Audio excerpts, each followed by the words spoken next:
তাওয়া গরম করতে না পারে চট করে রুটি দিয়ে দিবেন, ওটা শিখবে না তো। রাজনীতির মধ্যে ব্যবসা ঢুকেছে, ব্যবসায়ীরা তো সব রাজনীতিতে ঢুকছে, তো সেই প্রস্তুতিটা তো হয় নাই।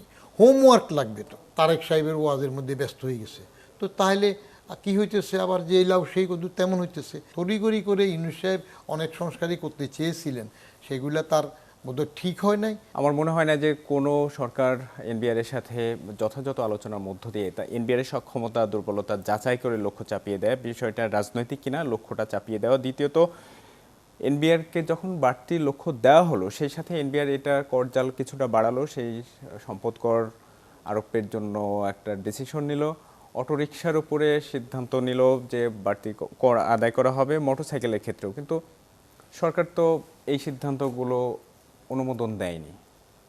তাহলে রাজনৈতিক সরকারের সরকার জনপ্রিয় থাকতে চাইলে নিয়ম হইল রাজনৈতিক সরকারের অপ্রিয় কাজগুলো প্রথম 2 বছরের মধ্যে 2.5 বছরের মধ্যে সারতে হয়, তারপরে 2-2.5 বছর তো চলবে আবার পরের মেয়াদের জন্য। আর আমাদের দেশে আমি যা লক্ষ্য করছি, প্রত্যেকটা সরকারেই কোনো একটা সরকার এইটুক ভাবে না যে আমি এই মেয়াদটাই ভালো করে ভালোভাবে যাব। শেয়ারে যেদিন বসে সেদিনই ওই পরের 5 বছরটা নিয়ে অস্থির হয়ে যায়, এই জন্য কিছু করতে পারে না। অপ্রিয় হোক না, লজিক্যাল সিকুয়েন্সে পরের 5 বছরে আবার তারা আসবে যদি এবার শক্ত করে ভালো কাজটা করতে পারে।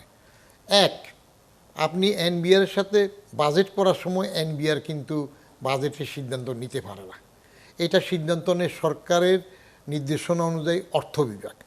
এনবিআর হইল কালেক্টর, এটারে বলে এটা করবা, তখন এরা খেয়ে না খেয়ে উঠে পড়ে লাগে। এর মধ্যে কালেকশনের মধ্যে টিম শক্ত না হলে করতে পারে না, ওখানে লুফোলস আছে, চুরি আছে।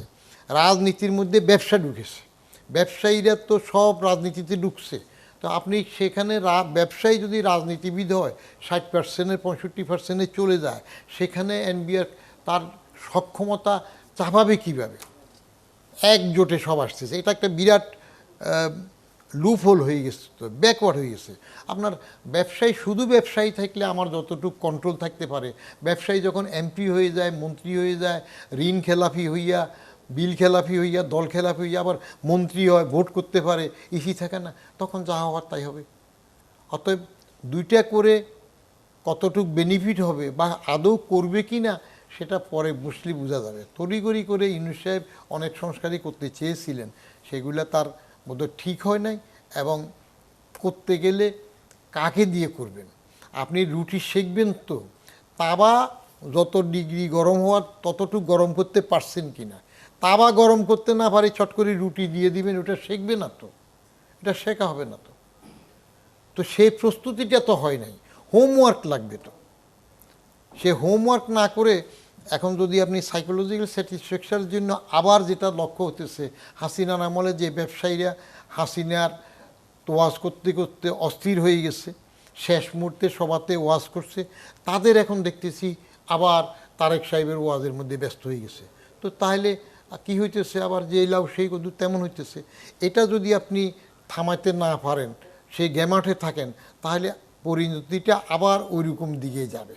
আবার আমরা বিএনপির আগের আমলের সরকার যেগুলো সমালোচিত হয়েছে, আবার দুর্নীতি 4বার হওয়া, হাওয়া ওভেন কেলেঙ্কারি, খোয়াব, তারপরে পাচার, সেগুলো আবার হয়ে উঠতে পারে। এমনি এখন গ্রামে দেখতেছি আপনার যা হয়েছে, আমি তো গ্রামে গরুর ঘাস তুলে বড় হয়েছি, গ্রামের প্রতি আলাদা টান। গেলে যেটা দেখি আমি পরিবর্তন দেখি না তো।